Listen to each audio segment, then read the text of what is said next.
Ladies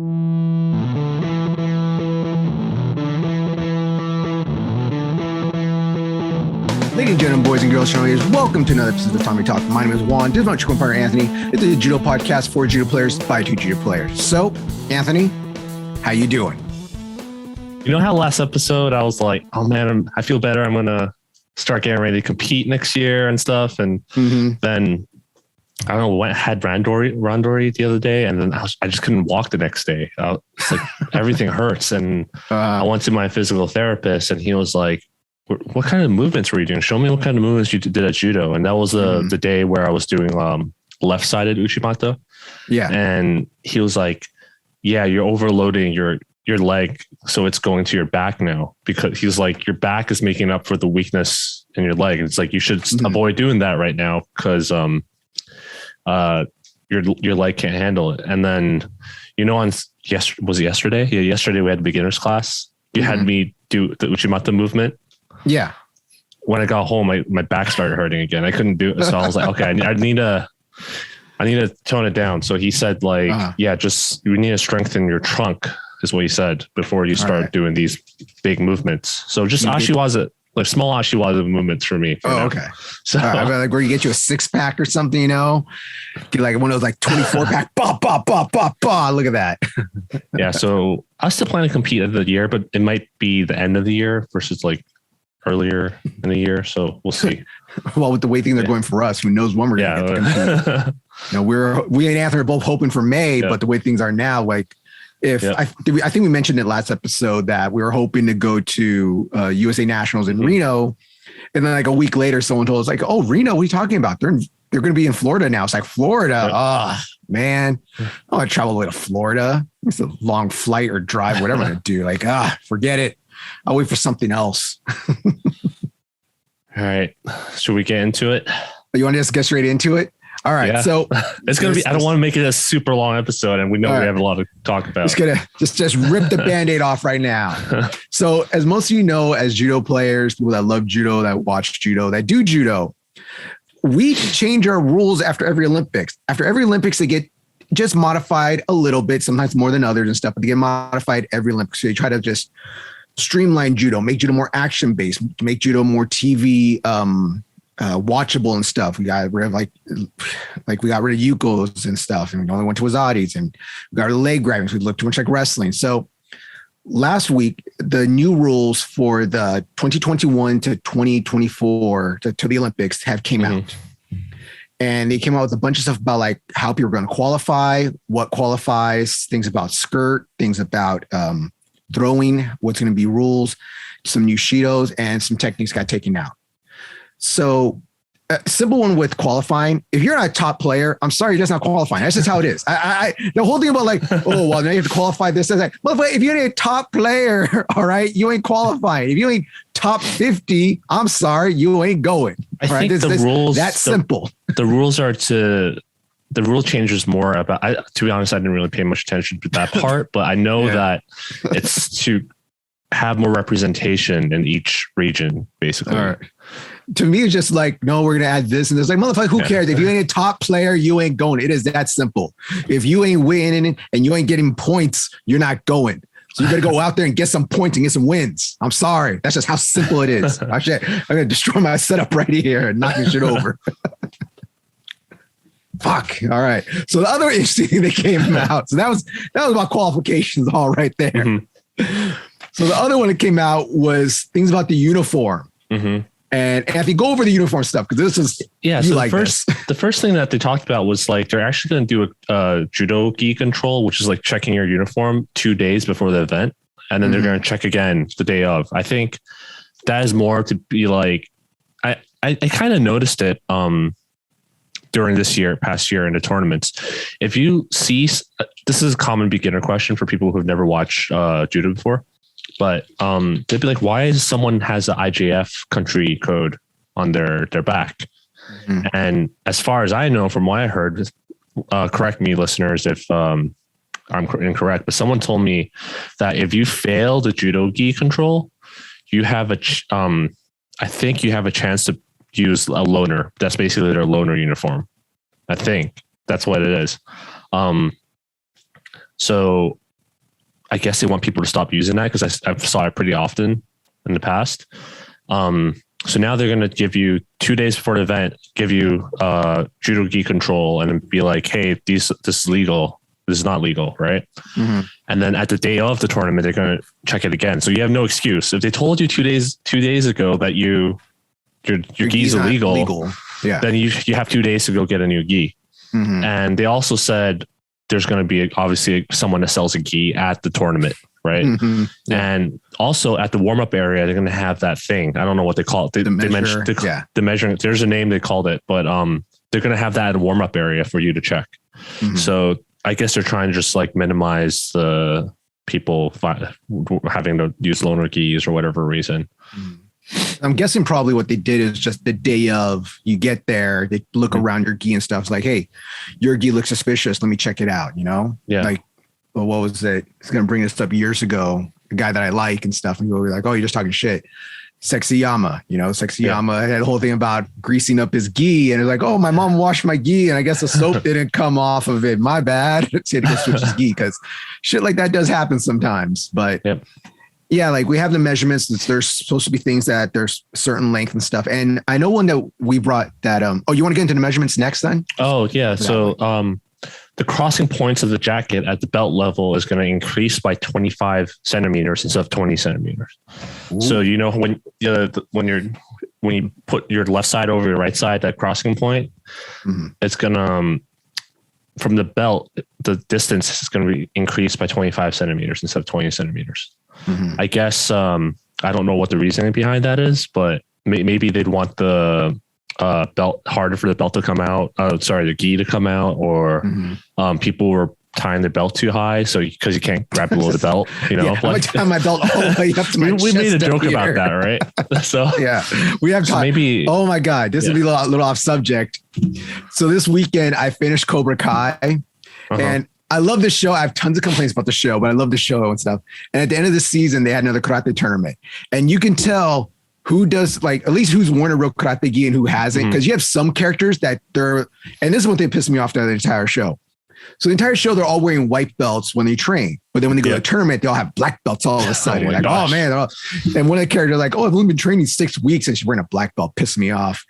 But these people, sometimes have their belts like down low at the waist where they're supposed to be. And some characters, I swear, I have their belts like all the way up at their chi-chis up here, really high and stuff. Like, can you please bring your belt? Is there no costume designer here or no karate person on set to be like, yeah, let me bring that down a little bit for you? Little side rant. Yeah, so that's going to change a bit. The jacket must now cover the buttocks extensively, 5 centimeters additional margin. So it's a weird thing when we talked about this before. I always thought that was a thing because I always thought that was part of the rules. Yeah, there's a measurement already. They're supposed to have that. Your belt's supposed to be from this length. Your skirt's supposed to be this long. But now I'm saying your butt must be covered. I hope you don't get like those. I hate to say this. I love karate again. Like if you ever watch international karate tournaments, like at the Olympics and stuff, they have those huge long skirts. I hope we don't start getting huge long skirts like those guys. Yeah. So I think this is again to prevent the gi from coming out as often. I've always wondered because I was like, I always thought it has to be over the buttocks, but when I look at IJF, like we watch the IJF tournament, I'm like, that looks really short compared to what I have when I wear it. So I think people tailor it and shorten it to the very end, and now they're making it so it has to cover your butt now. Okay, so here's the thing. Do you think maybe they tailored so it's like a U shape, so it's long in the front, but then as you get to the back, maybe it's shorter? Like there's like little edge right there, the little half moon crescent right there around. I actually don't think they can do that. Maybe I don't know. Well, if you get your gi specially made for you by your country or whatever sponsored, whoever it is, and they do it for you so it looks seamless, doesn't look like you're doing. I don't know. Got me thinking now. So I should probably ask next time I'm in Japan. I should ask Kusakura or at the Mizuno store whether they offer custom like measurements. Because I feel like if you buy a gi from the manufacturer and it comes with the IJF approved label, you can't modify it, right? No. That makes sense to me. If I take IJF, something that's approved and go modify it, it's technically not approved anymore, right? In theory, yes. In theory, I can go buy the IJF gi and then I technically could go alter it, the sleeves or the skirt or the pants or something. You could, in theory. Maybe that's why they're going to measure. I'll ask them maybe. All right. But I'm super interested in what the new gis will look like, and then I'll have to buy a new gi and what the labels will look like now. Right. So no, you don't be curious. have to. Because the current ones are red labels, and we had blue in the past, I think, and black. Was it black? I don't remember. It might have been black. We had a blue label, so maybe the next one will be green label. Maybe we'll dig out my old one up there or something, try to find where it's at. You're like, what label color is this one? Yeah. I think it might have been black, actually. I think it is black. Yep. So that's about the uniforms, right? Uh-huh. The next thing is they say this is clarification of the continuous scoring action. Mm-hmm. When I was listening to people talk about it on Reddit, I think there's some.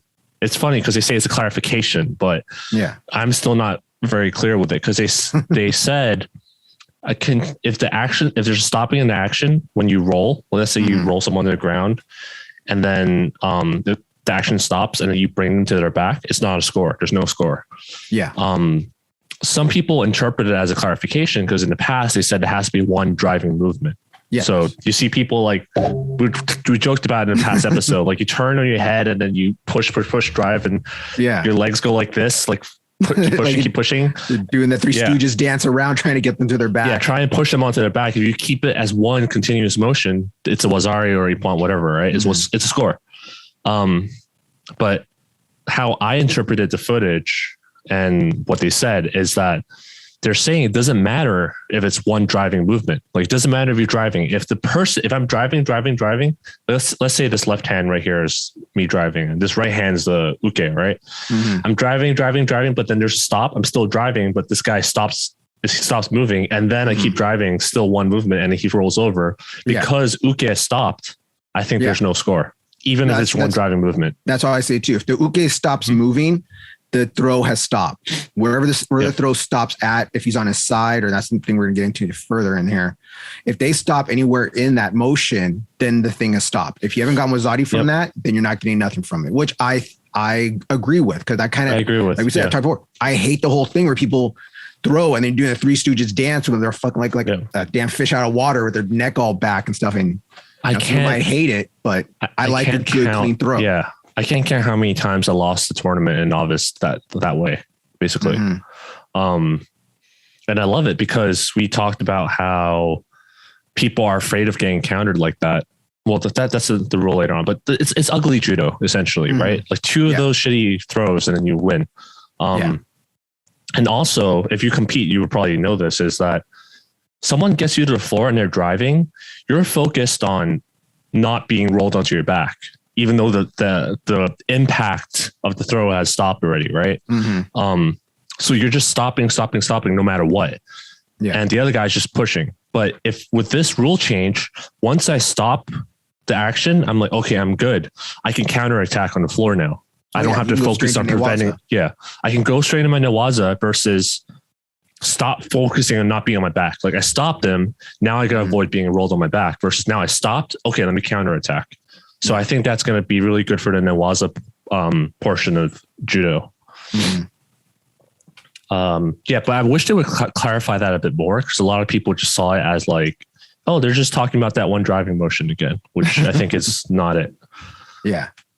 Yep. Next thing is, so I want to talk about the scoring. So let's start with this.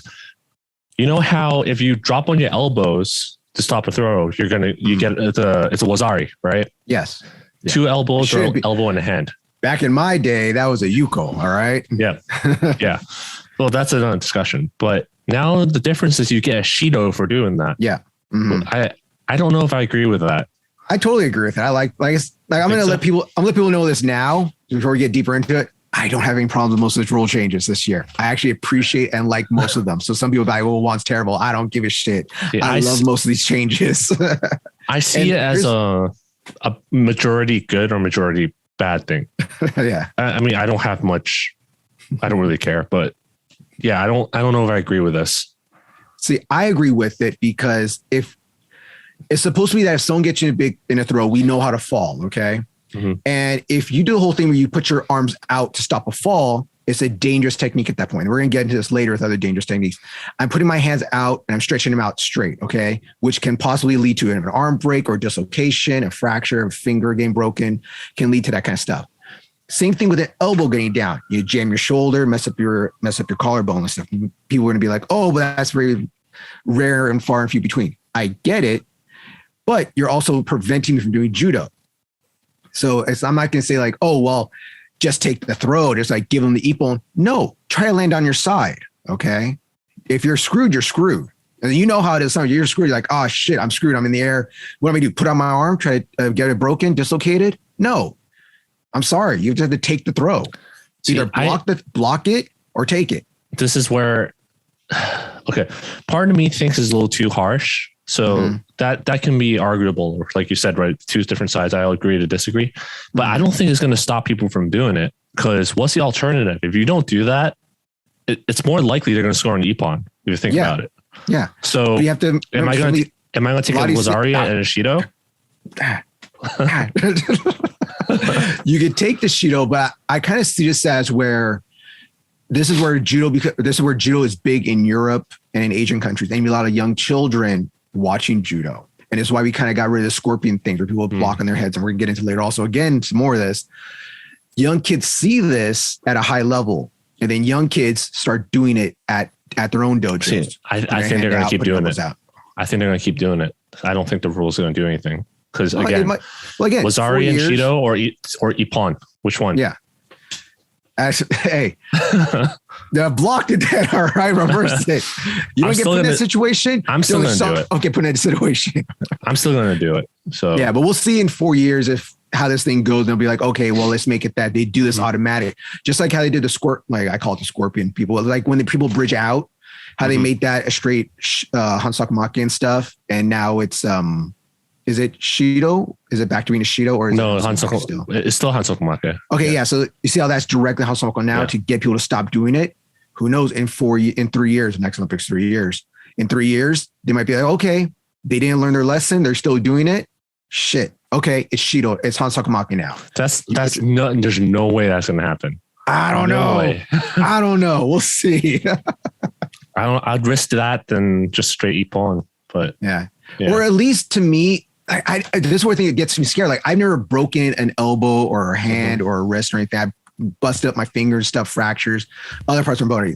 And I've had members, because they put their hand out, break their hand. I sent you a video. It's Juan marking out for pro wrestling. I sent him a video of a pro wrestler that put his hand out to block a thing. But and his arm snapped right behind him. That's different from falling backwards and having your elbows backwards. That's what what the rule is talking about. Or it might turn into, right now it's elbows and hands. Maybe okay, well, if you put your hand out, it's going to be Hansakumake. If you put your elbows out, elbow back out, it's going to be Shido. They might break it down even more. To be like, okay, I think that's too much. Shido. Oh, never enough. Never enough. Okay, so here's the big thing now, right? So was to be considered, we want to talk about the next rule. To be considered a Wazari, you must land at 90-degree angle or more on the side towards the back, even with the elbow out. Even if the elbow out, it has to be 90-degree angle or more for it to be considered a score. So this is addressing what we talked about. Those, like we saw in the Olympics, we talked about I forgot, people landing almost on their belly. Yeah, people landing a lot of the important fights were won with people getting thrown on the front. Like landing, it's like Wazari. I was like, what? He landed on the front. Like, what the hell? Oh, but his shoulder was inside. It's like his elbow wasn't out. That's it. See, to me, I love this rule because I hate seeing that. I hate seeing people getting thrown. And to me, it's like, okay, 90 degrees, you're straight up and down, okay, or straight sideways. People know what 90 degrees is.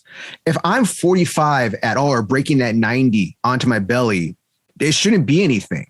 I've always felt that way about this rule. And I've always thought that the thing about like elbow in, elbow out, was there a space? Was there no space? Was his hand inside? I hate that, having to look at that for a split second. How about if they're on their side? Yes, it's Wazari. If they're 45 towards their back or anything, breaking at 90, yes, that is wazari, if not ippon at that point. But if I'm on my belly pretty much or on my chest for the most part, that shouldn't be anything. Yep. So, Marius Weiser, the president of IJF, he does a question and answer thing on Twitter in the past. And one time he did it, I asked, when he first enacted this rule, like the lowering the wazari standards and ippon standards, I asked him, like, why did you do this? Like, why are yukos now wazari? That makes no sense. And then he was like, well, we can't bring a measuring stick to determine, like, we can't tell the difference between yuko and wazari. I'm like, yes, you can. And here they are basically defining the difference between a yuko and a wazari, even though yukos are still wazaris now, technically, it's just that they raised the standard a little bit more. Right. So it's like, okay, why didn't you just do this before? That to me, they fucked up the Olympics. Well, they probably didn't think about that. They probably didn't think the whole thing about the elbow in, elbow out, 45 forward, 45 back. If they didn't think about that. I can't imagine, like, me, some random guy who doesn't compete that much, and a bunch of other people on Twitter and online told them, like, this is ridiculous, and they're making excuses for it. And you tell me the referee commission can't think of something like this. No, like, I absolutely thought, I totally think they didn't think about this. They probably, or thought, you want to know what? It's not going to be a big deal. We're going to do this. And they're like, oh shit. No, it is. It is a big deal. Damn it. Shit. Fuck it. I know there's a lot of people out there that like the Olympics, but the Tokyo Olympics, but I was overall disappointed with the results just because of how a lot of them ended. Like, we talked about the unfair Shido calls. We talked about, how, like, some people won their bronze, silver, gold medal matches by throwing people in the front, basically. So, like, so yeah, it's a good change, but it's kind of like about time, right? It's kind of like, I wouldn't say it's, you shouldn't be proud of them making a change when they messed it up in the first place, is what I'm saying. I think it's more than them. They're never going to admit guilt, but at least they've changed it to try to fix it. Okay. And that's what every 4 years rule changes is that they're trying to fix what they think. They're trying to fix what they messed up always and try to just streamline it. So to me, I'm glad they clarified this. I'm glad they made this rule change. That's for me. Yeah. It's going to see, at least if you're going to play wazari judo, at least you got to play a little bit cleaner wazari judo now. Okay. You can't play Yuko Judo or Koka Judo. Koka Judo. It's like Koka Judo. When they're landing on their fronts for the most part, it's like, what is this? Kokas? Come on here. Yeah. When they told me, honestly, when they first told me, like, oh, the difference between Yuko and Wazari is so small, I'm like, okay, that's bullshit, but I'll accept it. When you start seeing Kokas being called Wazari, I'm like, what? Like, this is just, so the next thing is there's no score for counterattacks that are roll where you're just rolling over a judoka that's attacking. And I highly recommend, if you haven't watched the video examples of that rule changes on the IJF YouTube channel, I'd highly recommend you do so, because I don't know any other better way to explain it. It's one of the, say if someone comes up, and it happens the most for Uchimata, in my opinion. Someone comes for Uchimata, you horse collar them and you just you push them. You don't throw them. You just tilt, and then wrestling called like a wrestling tilt.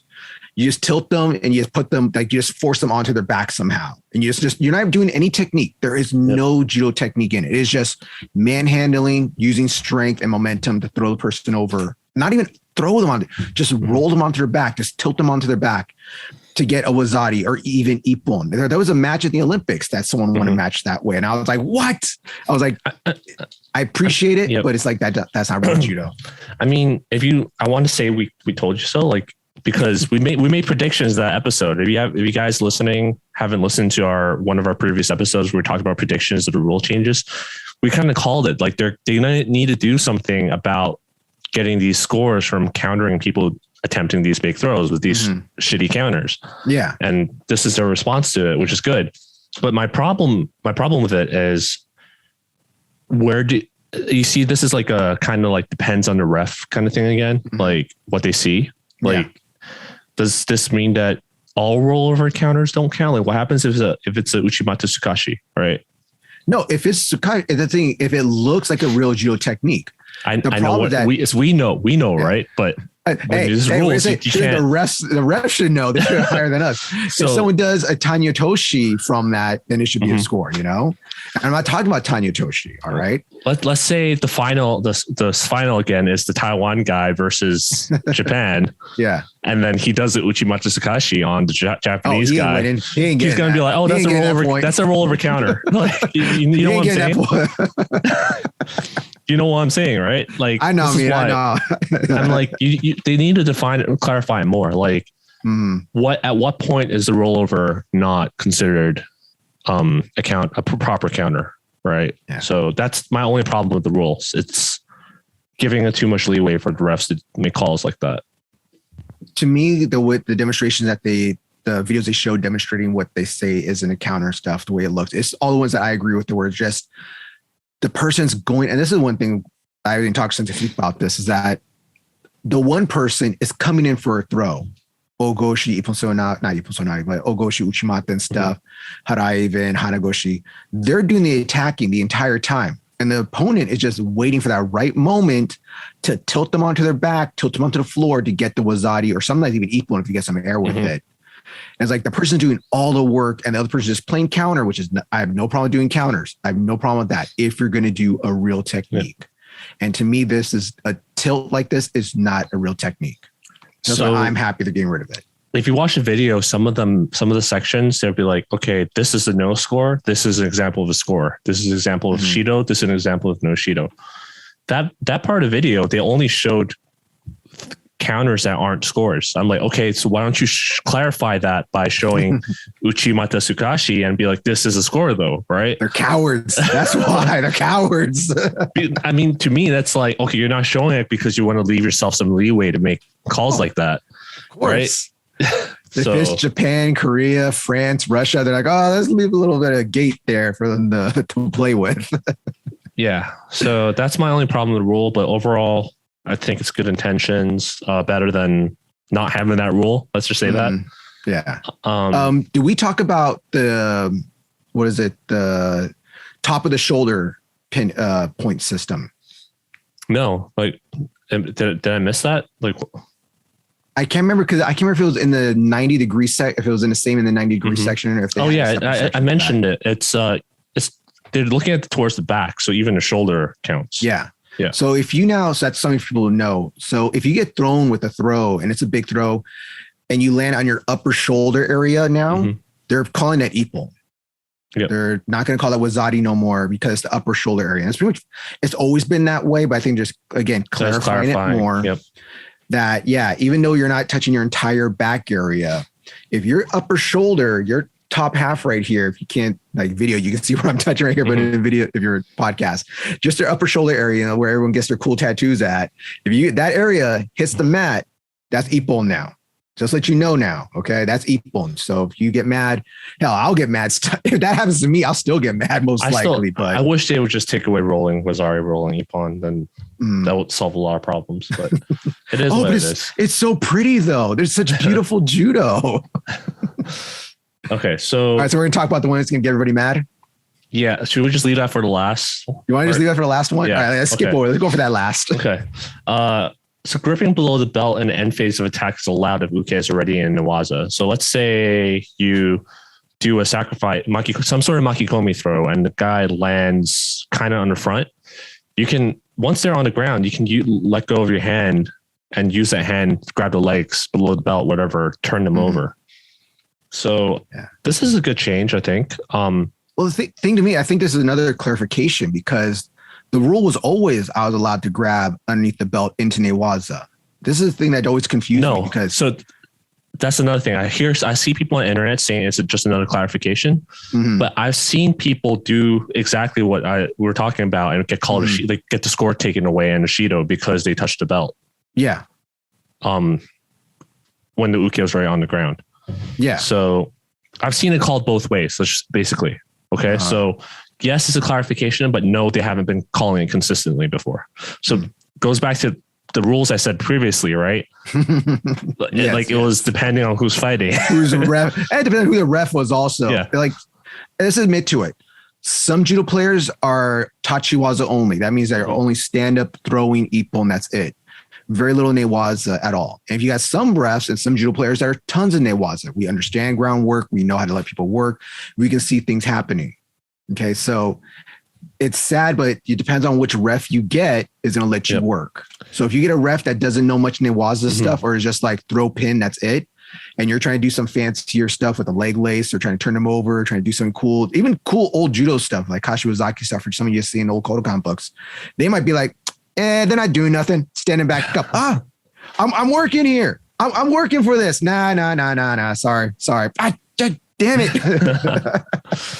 Yeah. So I know a lot of people were reading this rule and hoping like, oh, does that mean I can do kochi makikomi and touching the leg now? I'm like, no, this doesn't mean it.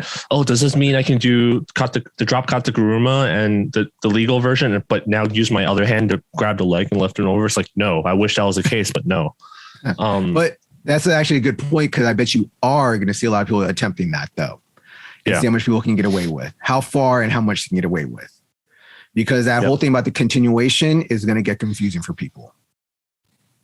But so at least now when directly going to newaza, you can grab the leg without fear. Now. Yeah. The next one is lapel and collar grip are allowed of attacking. So I'm kind of like, I always thought this was allowed. It's the same with me. I thought that whole like weird 42 seconds, 47, 40, that weird number that they gave out a couple years ago, that you're allowed to hold stuff and move around with it. Yep. So I don't know. It's like and the whole thing is that they say you only had a limited amount of time to do stuff, but the amount of time they give you to do stuff is pretty long in judo terms. It depends because again, like I thought it was allowed, not. It's saying allowed of attacking, so it's implying if you use it to defend, then you're gonna get a Shido for it. But this is like what Shohei Ono does, and he doesn't get Shidos for it that often. So I was just like, I guess you could just use it as a conventional grip, but I guess it's not conventional. Well, as long as you tap that foot every now and then and say you're doing ashiwaza, you're good, right? Yeah, but I want to see how they enforce this because the collar grip was like the one that they showed was over the back, over the back like that. And a lot of people use that to push people down and then try and make them get a Shido for bending down when they're the ones when they're the ones smashing them down and not attacking. So I really wish they would do something about that because that was one thing that irked me. It was clear that they were smashing the guy down and the other guy's trying to get up and he just smashes him down more. And I'm trying to get up. It's just that he's really smashing me down. So why should I get a Shido for it? This is one thing I always, when people tell me about, when people ask me about this, and I always bring this up when I went to my coach, when I first did the coaching clinics, and it's always the person being smashed is usually always going to get the first Shido because it is up to you to defend yourself. And I know it sucks. I know it's like, but that guy's smashing me. He's strong. Yeah. It is the whole theory of that. Well, if you guys are in the same weight class, you guys are similar height, similar weight. You should be similar strength. You should be equal. And therefore the person shouldn't be stronger or shouldn't be that much stronger than you. Your legs should be stronger than arms basically, but the arms has gravity on their side. So this guy was ripped. He was all arms. He had no legs. He was all arms. He had little pipe cleaners for legs, but his arms are like massive. But yeah, the whole thing is that you have to defend yourself. And it is, I think that's what it's coming back. It's going to come out to how you were saying is that if you're holding unconventional grip to attack, you're okay, but you can't use that to defend. You can't do like the whole thing where you grab the back of the neck and put your elbow in front of the person so that you can't come inside. And everybody knows that as a defense, one of the easiest defense to do. Put your elbow right in front of them while grabbing the back for unconventional grip so they can't come inside onto you, but you can attack them. But if you're holding that and not doing anything, they see you just defending with it, might get a Shido now. They'd be like, all right, it's been 10 seconds, 20 seconds, 40 seconds, whatever that weird number is, seconds. And they'll be like, all right, mate. Some of the refs are refereeing from the hyperbolic time chamber. Hyperbolic time chamber. It's been 10 years. Come on. Yep. Speaking of a lot of the gripping rules, they're basically re-emphasizing that anything that is not a sleeve and lapel grip that we teach beginners, anything that's deviating from that is not a traditional grip. That's basically what they're saying. So the next one's basically saying belt grip, same side grip, cross grip, I'll talk about that later. Cross grip, pistol grip, pocket grip, they're all not traditional grips, is what they're saying. But here's a big but at the end. They are all legal again. Yes. They are all legal. So you're always allowed to. For the last 5 years, they're all. Yeah. But it always gets confusing with people because people say, oh, but they're not illegal. Oh, no, they're illegal in this situation, not that situation. There's a big Sambo YouTuber that put out a video saying you're not allowed to do this in judo. I'm like, it's been allowed for the last 5 years already. Yeah, that's it gets confusing to people. They are all allowed right now. Okay. Clarification for the next 3 years. All right. Till the rules change again. All those grips are allowed. If you're an old school pistol grip person, you can pistol grip. But remember, you cannot use it for defense. You have to attack with it. That's the big thing that goes from the last one to this one. You can use pistol grip. You can use belt grip. I love using belt grip, and I always use belt grip to pull people in to do my throws and stuff. So when it gets confusing, I can grab the belt, pull someone in for a throw, no problem. But I cannot grab the belt and push that hip away the entire time. That is where I'm going to get a Shido. But I can do all these crazy grips now again to attack. Yep. All right. To attack. Remember that, people. People like Juan's making a butt symbol with his fingers right here. A lot of people so belt grip. Let's not talk about belt grip because that's obviously Shido. We've seen it happen. Blah blah blah. But pistol grip, like some people would grab a pistol grip on the sleeve side and then get the lapel, and then they would treat that as a traditional grip because it's like a traditional grip. I have a pistol grip on this left hand on my hikite. Yeah. So now they're saying it doesn't matter if you have that pistol grip on that sleeve hand, it's not a traditional grip. Yeah. So that's what they're saying essentially. People would grab pistol grip, not rip. They would wrap their hand inside of it so it looks like traditional grip and hide it from the ref. Yeah. And then the video refs never call it because they're focused on other things. And the mat ref should be focused on that. Like didn't Travis Stevens do like a whole video on that? Yeah. He talked about putting his fingers inside the sleeve. Okay. Yeah. So you can't do that though. Don't do that. You break your fingers that way. All right. Yeah. So, I want to talk a bit about the cross grip because I was like, wait, what? I rewinded like 5 times. I'm like, why is he calling that a cross grip? Like it was a Georgian grip. Yeah. Because when you tell me cross grip, I think of like, there's 2 things I think of. Some people call it as like your right hand.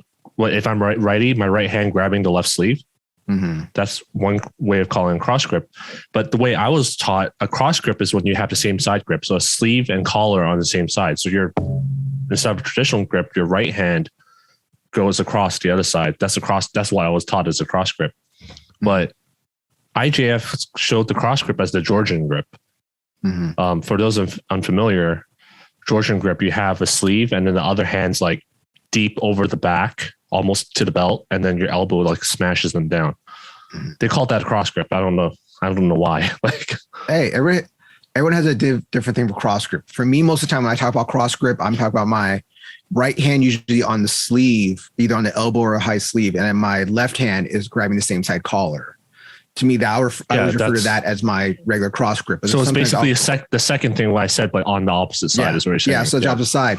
But what I will also refer to as a cross grip is that if I grab the cross side again, but then instead of grabbing the close collar, I'll grab the cross collar on that side then. So I always refer to those two as cross grips. But the Georgian grip is the last thing I would call a cross grip. I guess so because if I'm grabbing the sleeve on this side, so I'm grabbing the sleeve with my right hand and I'm coming all the way over the body. My hand's kind of crossed. They are definitely crossed. It's just a big body in between there. I think that's really pushing the definition there. You want to think about everything you said before sounds like a cross grip, right? But the Georgian grip does not sound like a cross grip. It's like that karate, what they call kimosai punch, some people call it, where they do the double over and under cross punch on somebody. So they punch the face and body at the same time. It's that grip. That's the grip you're going for. That was just something I thought was interesting. Let us know in the comments what you consider cross grip and whether you're surprised the Georgian grip is a cross grip. Because I was like, is that a typo? Like, or am I blind? Like I was like, I got to rewind, like put my glasses on. Like what? I don't see a cross. I think a giant ogre grip, an overhand grip. Where's this cross at? I don't see no cross.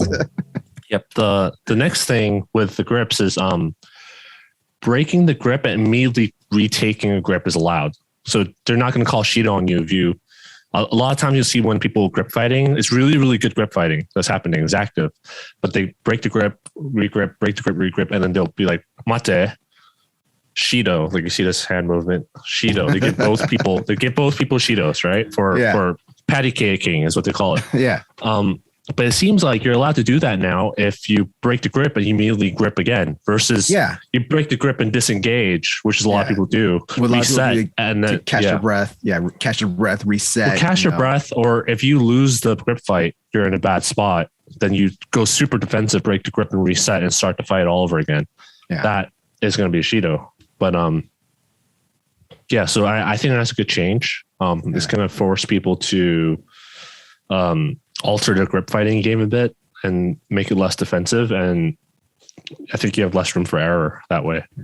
Well, this is also one of those rules to make judo more watchable, not so much passive. Judo's an action. Like we always say, judo's an action sport. So none of this break grip, step away, take a few seconds, readjust. I'm going to figure myself out, come back in your notes. Immediately we have a few minutes to get this shit done. Okay. We don't have 5 rounds, 3 rounds. We're 1 round. Okay.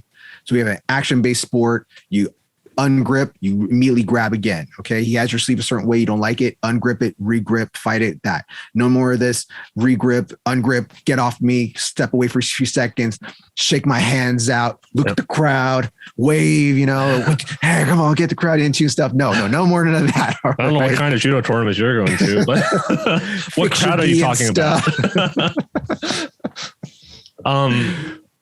But one unintended consequence I want to see is, when you're up Wazari and then there's like, let's say 30 seconds left to the clock, people would do this grip fighting, break the grip, reset, grip fight, actually, kind of just be defensive enough and then break the grip and reset when they're losing. Well, the worst thing is that people would disengage if they're winning a fight. Again, last 30 seconds, last 10, 20 seconds of the fight, disengage and just circle around the mat. Yep. Well, they're not going to circle because you can get Hansokumaki for doing that. Yeah. But they would just be grip fighting enough to seem like they're about to attack and then maybe tap the foot. And then as soon as the other guy's about to attack, they disengage, break the grips and disengage. So it'll be interesting to see how this would affect the strategy on that end when people are trying to stall for time towards the end when they're up a score. Could you get, now this is in theory So you have in those situations, last 30 seconds, last 10 seconds of the match, okay? You see this all the time. People disengage and they'll take a Shido stepping out the ring. So would you get 2 Shidos, 2 for 1, for disengaging and stepping out the ring? I don't know. That's a good question. But again, if the guy has no Shidos, then obviously he'll do it anyway because he can afford it. But except for running away, because if you run away, that's not your Shido. That's disqualification straight up. But this would be interesting in a point when they both have, which happens a lot actually, where they both have Shidos, 2 Shidos, or someone that has 2 Shidos, or even 1 Shido. Like if it's 30 seconds, you can get 2 Shidos for breaking grips that way based on these rules. Real fast. Yeah, real fast. So I don't know what time will tell. We'll revisit this again in like 6, 7, 8 months or whatever and be like, remember that episode we talked about the rule changes? Yeah. So we probably will.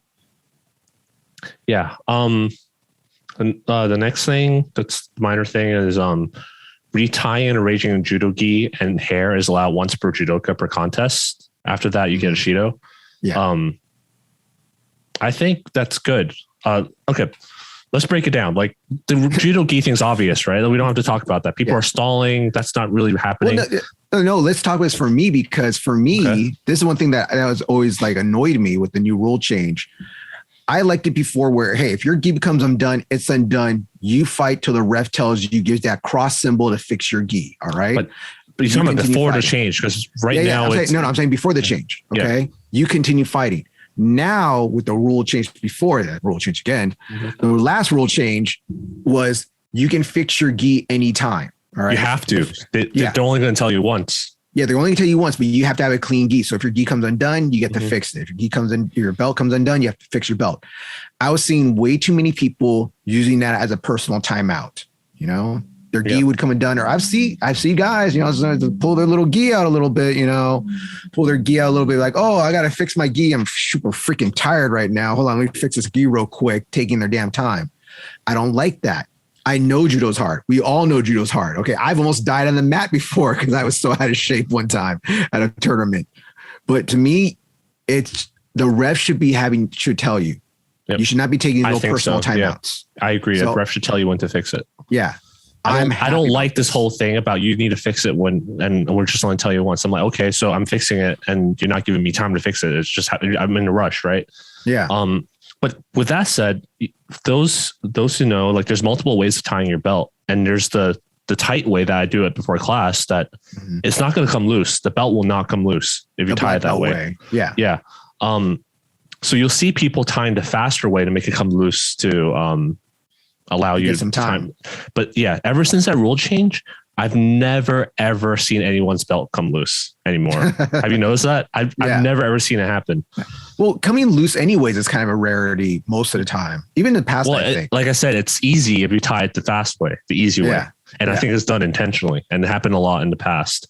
Yeah. So, I mean, and if people are asking what the black belt way is when you snake it around your body and you tie it. To me, that's because in a judo black belt or any a karate black belt, taekwondo black belt, they're thicker than normal belts. So if you have a white belt, citrus color, or even a thin black belt, if you do the half and half way, which I call like the white belt way, it's faster, it's easier and stuff, and it stays because a colored belt is softer and it's easier to knot up. But a black belt, no, you got to snake it around your body. Yep. And that's the proper way to do it with your black belt.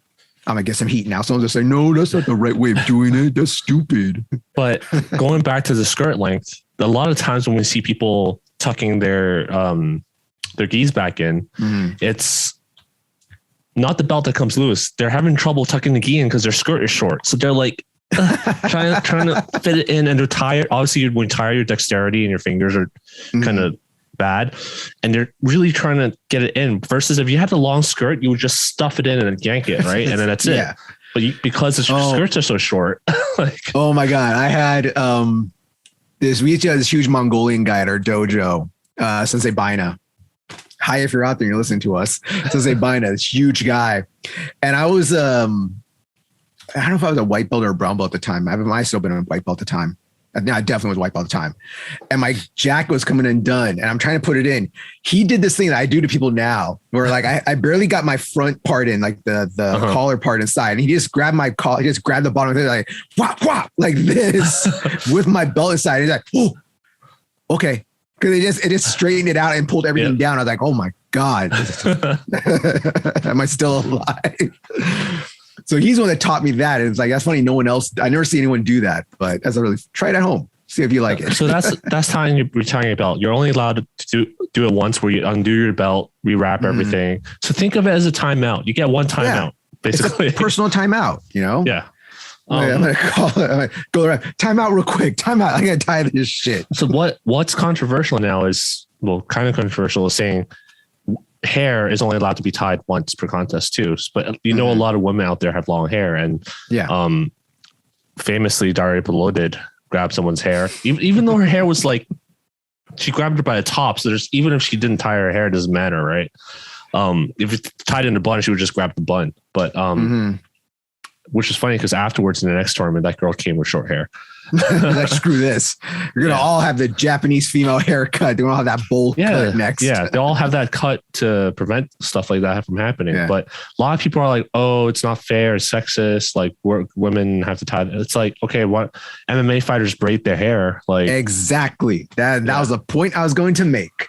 You're going to see a lot of female judo players either cut their hair short to like shoulder length or shorter and stuff, or you're gonna start seeing a lot more of them come with their hairs done in braids, cornrows, just something that's gonna keep their hair up.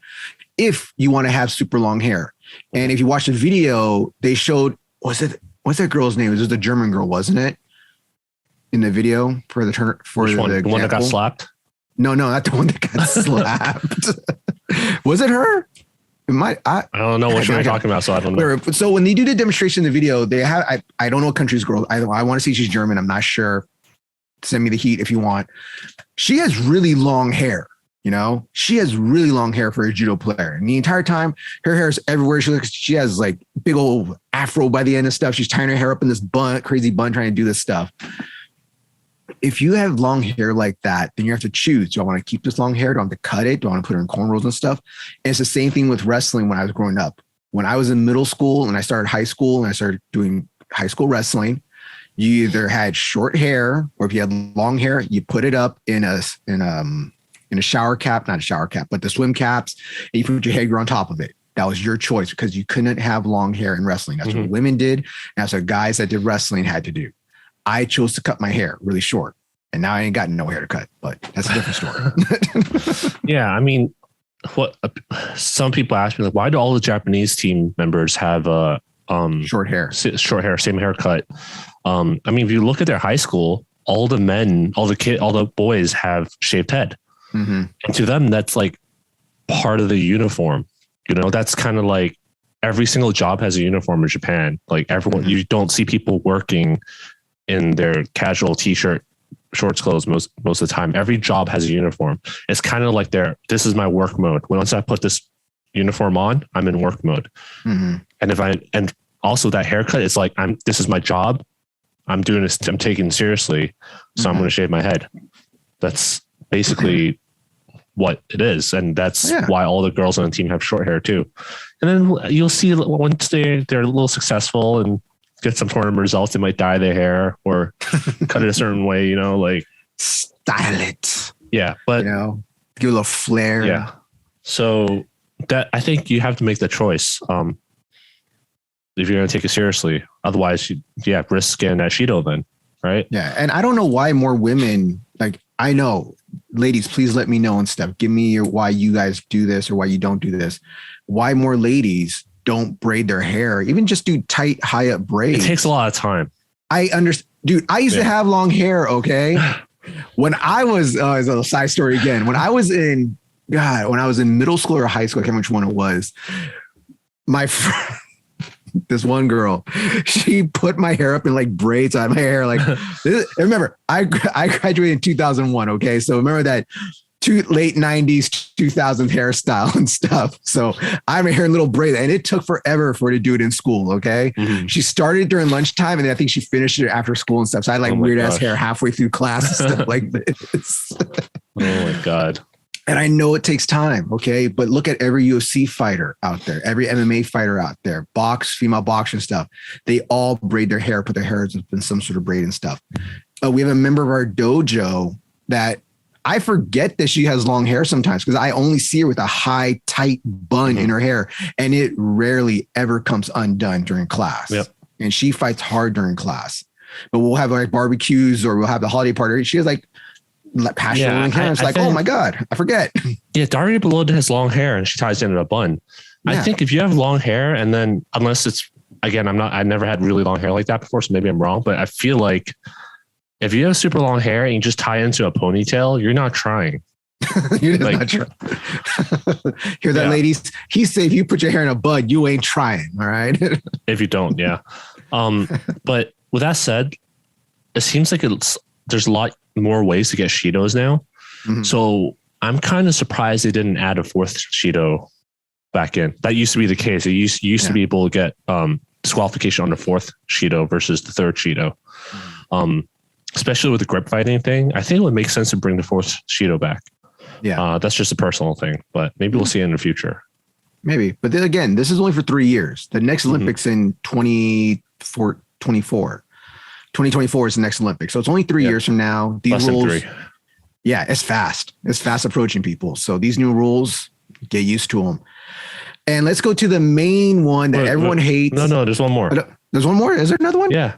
What's the next one?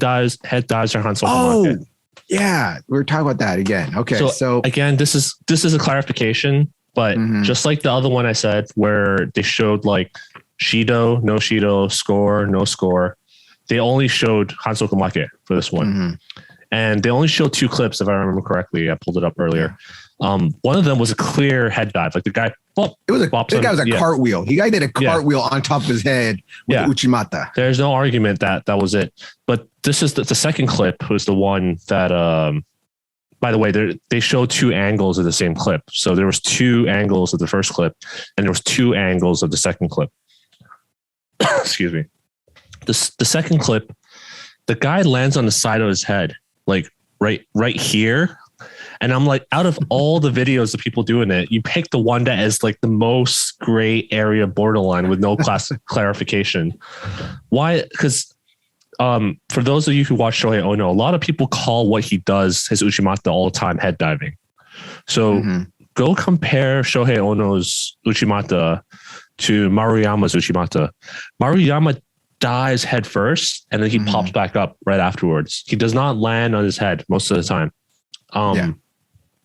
Shohei Ono, though, he literally dives head first and then like break dances around it. Yeah. How do you say it? This is the crown, right? Yeah. Imagine the crown of your head, like circumference, where if you were to put a crown, or like you see my cap on right now, my cap, he would turn his head so that right before impact, this side where the cap is, or where my ear, almost where the top of my ear is, and the side of his shoulder lands on the floor. To me, that's still head diving. And the clip that IJF showed was a little further up from the crown. So instead of the crown here, moved up to here. So this, if you land here, it's Hansokumake. So what about Shohei Ono? But if you land here like, I'm like, out of all the clips, why is it that one? Why don't you say, or even if you show that one, just say like, okay, show the Shohei Ono one. Is that Hansokumake, or is it not? That's next personally, I'm like really irked by it. Next time they have the open Q&A, you ask, okay? It's like, well, you can't use a measuring stick to calculate whether it's high to his head. We should get a measuring stick. The refs out there with like a yardstick for every match. Right as they're falling. Oh, let me see real quick. But yeah, I feel like it's more confusing than a clarification there. Because it's like, okay, we already know head dives are Hansokumake, but yeah, but now you're like, I was just more confused. Yeah, to me, it just as another reinforcement. I didn't think about that. I totally didn't think about that when I first saw it. To me, it was just a reinforcement of like, hey, remember, head dives are Hansokumake, you know, because remember we had a guy in our class a few weeks ago trying to do like a head dive Uchimata, and we kept on telling him like, no, what you're doing, you're going to get Hansokumake. But what if I do this? You're still laying your head. It's a Hansokumake. Well, if I land like this? No, you land on your head. It's a Hansokumake. Yeah, I wish I can pull it up right now, but if you're looking at IJF rules, the clip I'm particularly talking about, that's like, they say it's Hansokumake where it lands on the side. It's 20 minutes and 46 seconds of the video. So freeze it at 20 minutes and 46. And then look at that and compare it to how the Uchimatas that Shohei Ono does. It's like very, very minuscule differences. So yeah, I don't know. Hey, win by an inch, you win by a mile. That's all I gotta say. Okay, so the last thing. All right. Yeah. Let's go through one that's very polarizing. I've been talking the whole time. So I like this. I like it when you talk about this. Okay, screw it. I'll do it. So I need a water. I'll just drink some water. So the last rule change we're going to talk about is one that was very polarizing to people. A lot of people were angry about it. Me, I wasn't angry about it. I think it's a dangerous move anyway. It is reverse Seoi Nage. Reverse Seoi Nage now is a no-go in judo competition. Can you describe to people who don't know what reverse Seoi Nage is? God, how would you describe reverse Seoi Nage? So you're going to grab somebody, would you call like maybe a same side grip? And cross grip, same side grip, cross grip. We can get like these grips now. So you grab a cross grip or same side grip, and instead of doing Ippon Seoi Nage, you're coming underneath the arms. Okay, for Ippon Seoi Nage, you're gonna go over the arms instead. So coming over around the body, and pretty much just drop your partner down, your opponent down onto the mat straight. Okay. Well, now for demonstration, they don't drop; they actually lift you over the shoulder. Like, yeah, but lift you over the shoulder. It rarely happens like that in competition, though. Yeah. The thing is that you're going to see it mostly in competition or done really nicely, cleanly by people when they come that outside. When they come this way, I would come this way. I'm trying to figure out how I'd grab. So I'd grab the first, I'd come underneath here. I kind of almost use my body and my back, as a lever or something, a fulcrum for them to come over. And they'd be like Ippon Seoi Nage, but reverse way. So they're coming down on their back. And in theory, they should be coming on their back. Mm-hmm. But what happens most of the time if someone that doesn't know what's going on or just happens in a quick second, most people land on their high shoulder, on their neck, or on their head. And if you don't know what's coming and you don't know what's going on, you're going to hit your head. To me, reverse Seoi Nage is a very dangerous move. I've seen people try to learn it, try to practice it, and I've seen them most of the time end up hurting the partner. Just a few weeks ago, right before Christmas, we were doing a throwing line at our own dojo. One of the guys did a reverse Seoi Nage to someone that didn't know what was happening, didn't know what's going on. And I swear to God, thank God we were on the crash pad, because the one being thrown landed on his head. And I was like, oh shit, no, God, please not be dead. Please don't be dead. So I understand it's a really cool throw. It's a great throw. All right. It's cool looking. It's awesome. It catches you off guard because it's not a normal thing. But it is super, super dangerous in my opinion. And the reason it got taken out, and their big argument for it, is that this isn't a traditional judo move. It's not Muroto Seoi Nage. It's not Ippon Seoi Nage. It is reverse Seoi Nage, which is technically not a I think their words were that it doesn't demonstrate control, because going back to original... It's total chaos throw. Yeah, I can totally see it like that. Going back to the original... standards of an Ippon score is control, speed, power, and landing on your back. Mm-hmm. And if you don't have control, then you're just like, why don't you just tackle someone, like, hey, the whole thing that I was I was talking to someone before about it at the dojo was like, I love Muroto Seoi Nage. I love Kataguruma. Okay. And they took those out. I had to either take those out of my tournament stuff that I do, and I can practice them at the dojo, but I can't do it in tournaments anymore. I don't think you can compare it to leg reps. I don't know. I honestly like in terms of comparing to like, no, that's the other comparison. Like, for those who follow us on Instagram, I think both of us posted like, what do you guys think of the rules? And I had some interesting discussions with some of the listeners.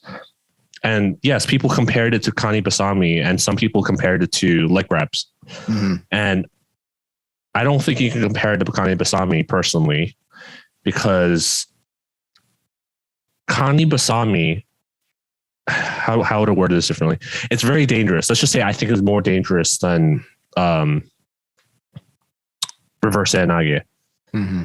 But Kani Basami is very technical. You can't just like jump. It's not easy to do. I would argue reverse Seoi Nage, the way that people are doing it right now at the circuit, where they just drag people down, is pretty easy to do. It's not hard to do. When I see it, sometimes people practice it. It almost looks, I'm not shitting on Aikido and stuff, but it looks like you're just doing Aikido stuff. We're just trying to grab someone and just drag them to the floor as hard as possible.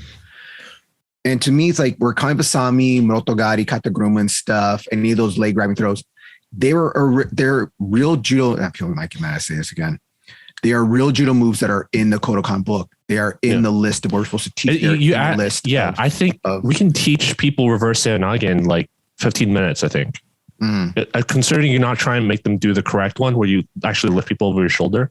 Yeah. You teach them just how to wrap someone's arm up and then drag them down the way that you see it. You can teach them that in 15 minutes. If you don't care about the safety. Crash pads, please crash pads. So to back up a little bit, just so people listening to this don't get misunderstood, is that I personally don't have a case. I don't really care about the ban. I'm just stating like the two sides, that the way I see it. And this is also a really common answer we got from listeners, is that it doesn't affect my judo, it doesn't affect my students' judo. I'm not going to fight in the Olympics. So I don't really care. That's a very common thing. Now for me, I'm kind of against banning techniques, but I think banning techniques should be a last resort thing. Like you shouldn't ban it because it causes irreversible damage. Well, okay. How would you get around reverse Seoi Nage then? Because reverse Seoi Nage is dangerous. People land on their heads and stuff. That's the whole reason why you don't see. They can make. Okay, so let's back up and say well, you said like they were saying claiming damages to the head, right? Mm-hmm. That's what they see a lot of head damage because the fall is really hard. Mm-hmm. If that's the case, ban Osotogari. Osotogari can be really hard on the head too. Like but that's a traditional judo technique. It's the first thing you learn when you go to dojo, most likely. So that's a different story, right? But if you're going to pull a reason out saying like it's dangerous because people are lying on their heads, Osotogari is the highest concussion rates amongst kids. Mm-hmm. And also drop Seoi Nage. So why don't you ban drop Seoi Nage? Like, right? They're not allowed to do drop Seoi Nage. It already is. Kids, they're allowed to do it. Cadets. When? Since when? I thought they were. You're allowed. They banned it for local tournaments for a while, but then they brought it back. But at the top level, cadet level, was never banned. Mm-hmm. So if you're talking about head injuries, those two throws, you might as well ban those, right? I personally experienced, there's a guy in my old club that loves reverse Seoi Nage, or he calls it Korean Seoi Nage. And he's a Korean, right? So every time he does it to me, I feel like if I don't fall, my wrist or my shoulders are going to get ripped out. Mm-hmm. I've never ever felt my head's going to get damaged because, again, it feels like a compliance throw, right? Mm-hmm. If I feel my arm going like this, I'm just going to take the fall. And if I'm taking the fall, I'm ready to take the fall. I just took my chin in, right? Yeah. So for me, it's more about the shoulder and the wrist than the head. There's also a freak injury where he, you know how you spin into it? Yeah. He kind of landed on the side of some guy's knee and tore his meniscus. So that's the other thing I saw. But it was never really about the head. How this connects to what I was going to say is if you don't ban it, what can you do? Right. Again, I think banning has, it does damage to a martial art that you can't reverse because it's like a lot of people stop training that. We can see that with leg grabs. If we bring back leg grabs, now you have we lost 10 years of people that know how to do leg grabs. We have judokas in their 20s, 30s now that don't know how to do leg grab techniques. So again, banning, you should try everything else before you ban a technique. Well, what would you do? Just make it not allowed in tournaments? Make it so. I think that'd be the easiest thing to do. Just so okay, that's one. I'm not saying there's one way, but I'm saying, yes, maybe make it so you can't do it at kids tournaments. You can't do it at cadet level. Or two, make it just like any makikomi. If you put pressure onto the wrist or the arm, then it's hansokumake. Right? Like if you do it properly, where it doesn't wrap around the wrist and you wrap around the arm and then you load them on your shoulder and you throw them over, ippon. But you wrap around his wrist and make it so they have to comply and take the fall, hansokumake. And that's something you can visually see actually when it wraps around. So that's my take on it, is that you could do that. I had a discussion with a viewer who kind of disagreed with it, but I think there's no one right answer. It doesn't really affect my judo. You don't see this at local tournaments all the time. We saw someone try it at the local tournament. We hosted it. It didn't work for him. Yeah. So yeah, I think banning a technique does damage to martial art. Now, with that said, the other side of the argument that I heard was people saying like, oh, look at IJF killing judo again. It's ruining its efficiency as a martial art, just like removing leg grabs. I'm like, come on, you can't compare it to banning leg grabs. You would use leg grabs in a self-defense scenario. Who the hell would use reverse Seoi Nage in a self-defense scenario? Oh, you want to make it look good? And I'm going to tell you this. It's kind of bad. I don't want my viewers to know this, but I actually got into I think I told you about this. I kind of got into a street fight the other week. About a month or two ago. You're ruining our sponsorship prospects. I know. I got into an argument with a guy who was blocking my car. I thought it would just be a little argument. Who cares? The guy tried to sucker punch me. I motogari'd him into the street, picked him up, dropped him on his back, turned him over. And then I was like, I did my whole cop thing. Sir, I need you to come down. So, hey, I still use motogari when I'm in the street fights. Yeah. Okay. Guy tried to sucker punch me. I slip in a double leg. But that's just me. But that goes back to your argument saying it's not a proper judo technique, right? Yeah. Well, what monotogari is it? Okay. No. I'm talking about reverse Seoi Nage. You're talking about reverse Seoi Nage. Okay. Yeah. So the thing about reverse Seoi Nage is that it's being banned. It's not a real judo technique. I'm sorry, someone might get mad at me for saying that, but it's not a Kodokan book. You just said monotogari again. So let's clarify. It's reverse Seoi Nage. I got monotogari in my brain now. Reverse Seoi Nage. Okay. Reverse Seoi Nage is not a Kodokan book. Jigoro Kano did not come up with it. Jigoro Kano's seconds and thirds did not come up with that throw. It is an adaptation. It is an evolution of a throw. Okay, stuff being changed. It is not in our book. It is not in our how many techniques we have in 78. Well, the 78 throws. Yeah, of the 78 throws is not in there. Okay, so to me, it is just an evolution of a change of a throw. So if it's something that's going to be dangerous, that's going to mess up someone's shoulder, arm, head, this kind of technique, and they want to get rid of it, I have no problem with that. Okay. Because I've seen people, again, at practice get hurt.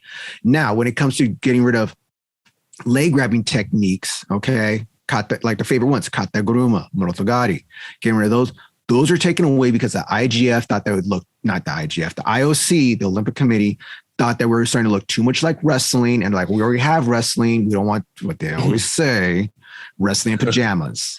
All right. So we had to get rid of that to comply with them.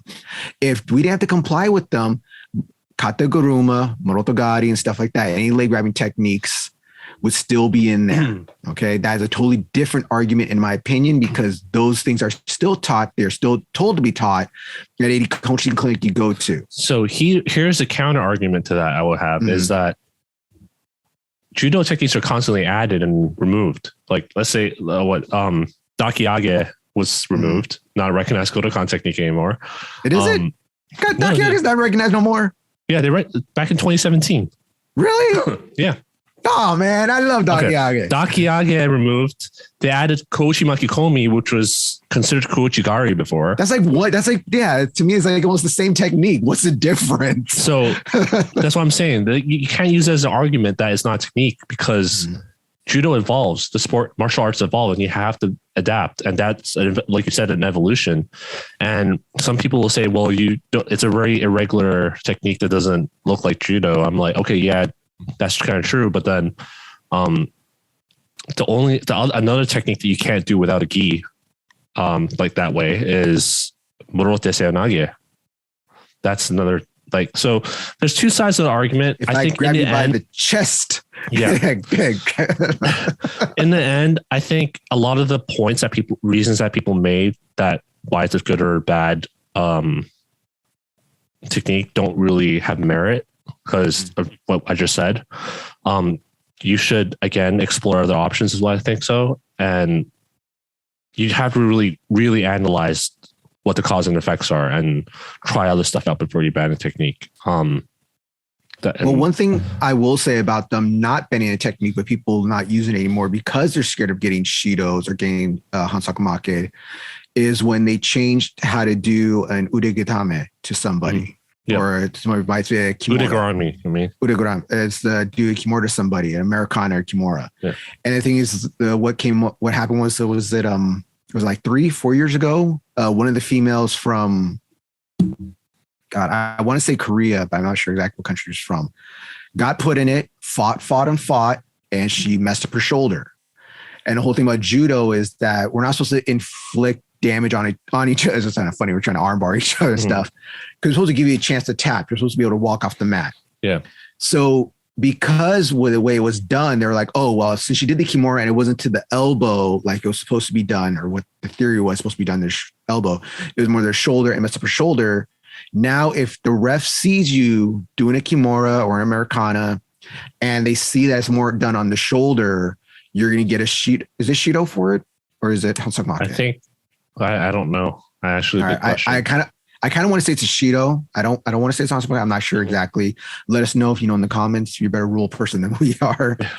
But that's kind of the reason why you don't see a lot of people doing that anymore now, because they don't want to get Shido. They don't want to get Hansakumake. And it's kind of hard because doing a good kimura, like, yeah, it's going to hurt the elbow and stuff, but I don't know how you're not going to do it to the shoulder. Like, it's pretty tough not to do it to the shoulder.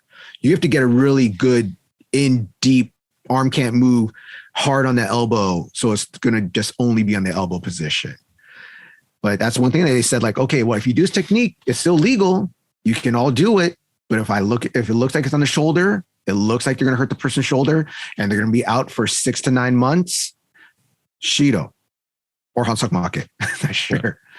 So if you did that with reverse Seoi Nage, would it be like, okay, you can do reverse Seoi Nage, but if they land on their head, it's a Hansakumake? Again, I don't think the head's the problem. It's the arm lock. You think it's more the arm lock? It's For me, I think it's the head. That's one thing. I think it's more about the head. You think it's more about the arm lock position. Yeah, because if it's landing on the head, like drop Seoi Nage and also Tagari lands people on the head all the time. Like it doesn't make sense to ban a technique for that reason.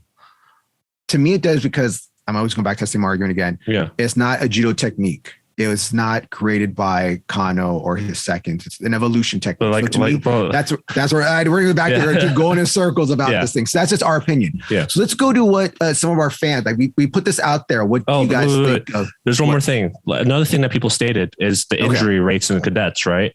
Mm-hmm. I don't think that's a good reason because then you should ban Tani Otoshi.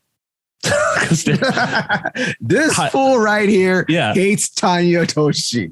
This guy hates Tanya Toshi. Everyone who trains judo for an amount of years can tell you how most people do Tanya Toshi wrong and they get hurt. Mm-hmm. So why don't you, the same thing reverse Nage, they should just teach it correctly. And then, but Tanya Toshi, you don't get Hansoku Make for messing up someone's knee. Because legit judo technique, that's why. It's a legit book. It's in the book. But that's what I'm saying. Because you can't really tell the difference, right? You can't really say like, oh, you did it wrong, Hansoku Make. But reverse Nage, you can if they put their leg inside and stuff. Try to leg lace that shit. But then it turns into Kani Basami. So at that point. And then you grab it by the knee pads and just boom, lift them up and stuff. But that's why I said reverse Nage. There's the option of saying if it applies any pressure to the arm or shoulder, then Hansoku Make. But okay. Yeah, go ahead. All right. Responses. All right. So me and Anthony both put on the things. He put on his own personal Instagram. What do people think about the changes? I put on our own Instagram for Tatami Talk. What did people think about the changes? Majority was all the same. Like we talked about before, we had people say it doesn't affect me and my students because what was it? I can't. Why does it? It doesn't affect me and my students. And it's like, I don't know if they meant about the reverse Onagi or certain grips, but this affects all of us, in my opinion, because almost every tournament I go to, maybe because I only go to the big ones, I don't go to a lot of little tournaments anymore. I'm an old man, is that everyone fights the IJF rule set. So whatever the IJF says, that's what we got to fight for the next 3 years. So yeah, I think it does affect you as long as you guys kept competing. You got to know these rules. Don't set your guys up for failure. I know we had a guy at a tournament one time. It was a coaching clinic. He teaches in where did he teach? San Diego or something. Mm-hmm. And he said, I only teach the original Kodokan rules, or I don't like, he still teaches leg grabbing. Which ones? Like, I was something weird like that. Does that include the one where you fight to the death? Like, yeah, that includes that. You guys have fights to the death every weekend. Yeah, we had guys say that before. It's like, I don't teach these rules. It's like, I get it. You know, you don't like the new rule change that happened this year or last year or 5 years ago. I'm going to teach the rule set that I like the most, but don't set your guys up for failure. You have to teach the rules. You know, like I have to teach. We have to do this every 4 years. Every 4 years, I have to go through with my competition guys. These are the new rules. Do this. Don't do this. You're allowed to do it this way. You're not allowed to do it that way anymore. So that was that one. And I understand it. I totally get it. If you may feel that you're lower dojo, or maybe you don't have guys that are competing internationally, I don't give a shit about those rule changes. Yeah, people think it doesn't affect them, but it actually does. Like you said, maybe they don't notice it, but it really affects how people fight and how some scores are getting called. You don't know. It'll change the game. And I'm not saying it's bad or a good thing. I'm just saying saying it doesn't affect you is oversimplification, I think, a little bit. Mm-hmm.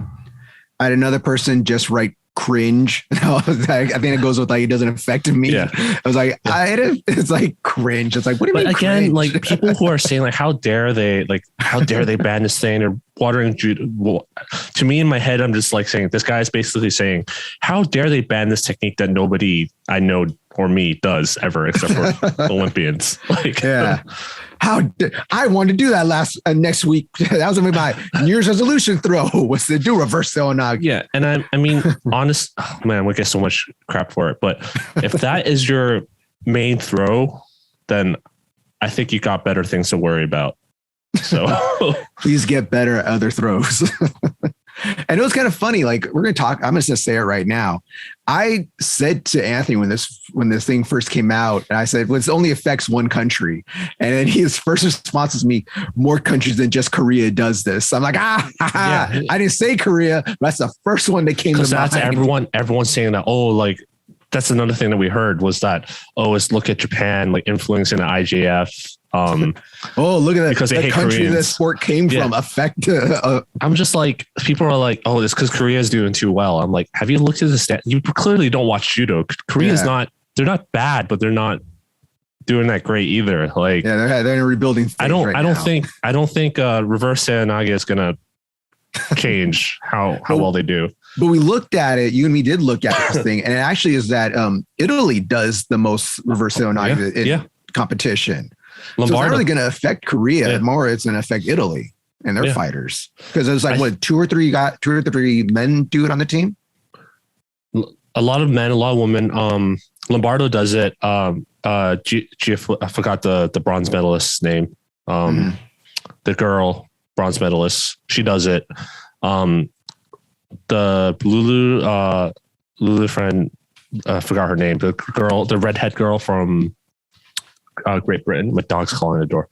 The redhead girl from Great Britain does it. Like, honestly, it's become like a European technique. It's not, most people that do it is like not Korean actually now. Mm-hmm. I mean, the Koreans popularized it, but I don't think so. When I first learned reverse Seoi Nage, people always called it the Korean Seoi Nage when I first learned it. Then became like PC, the reverse Seoi Nage. Mm-hmm. So this tells you how long ago I learned it. But everyone's thinking like, oh, it's just to affect the Koreans. It's to affect Koreans. No, it affects a lot of people. A lot of people adapt it. They say that's cool. It works. It'll something get someone off guard. I'm going to use it. It just, well, now it's illegal, so you can't use it. You know, we all have to change. I used to do a bunch of Moto Seoi Nages to people. I would do Moto Garis to tons of people back in the day. I can't do that no more. All right. If you look at Koreans' most high scoring techniques in recent years, is Tayatoshi, drop Seoi Nage, and one-handed Seoi Nage, sore, like one-handed sore. Yeah. Those are the big, But don't they do the drop Morote Seoi Nage? That's what they do. I'm just saying the drop ones are common ones. Reverse Seoi Nage is not that high percentage of throw for them. Mm-hmm. And if anything, I think they use it to prevent being called Cheeto. Like that's and the rest of the comments were all about all about reverse Seoi Nage. IJF has to explain why they got rid of it. They do have to explain. I agree. They had to explain it. Although the reason that they gave is just not good enough, I think. Yeah, and the reasoning circling around is through rumors about someone on Reddit that knows a ref too. It's not an official statement, so they need to do a better job explaining it. I know a guy that knows a guy that knows a guy. All right. Yeah. Same as leg grabs, right? But that's why we have so many stories about how leg grabs are banned, because they never actually came out and said like, this is why we banned it. And mouthpieces also. I remember mouthpieces got banned. I'm a big mouthpiece guy, people. If you ever see me at my dojo, well, not recently because I have to wear a mask, but if you ever seen my dojo before, I always have my mouthpiece in. And when I had to take that out at competitions, I felt naked at first, actually. I'm competing without a mouthpiece. I'm like, woo, don't mess with my pearly whites, please. But so those are, a lot of it was about reverse Seoi Nage. Mm-hmm. And then we had a few that were like, they liked it. People were really excited about it. And then some people are like, everything's great. Can you hear that? The cops here for me. They don't like what I'm saying about reverse Seoi Nage. They're coming for me now, guys. They're coming for me. But I was like, most of them were like, they like the rule changes. It's just the reverse Seoi Nage that a lot of people are being polarized on. And we had someone did a big email talk about the changes also. Yeah, it's basically what we covered. Like he's pro changes. He's saying like it's safer.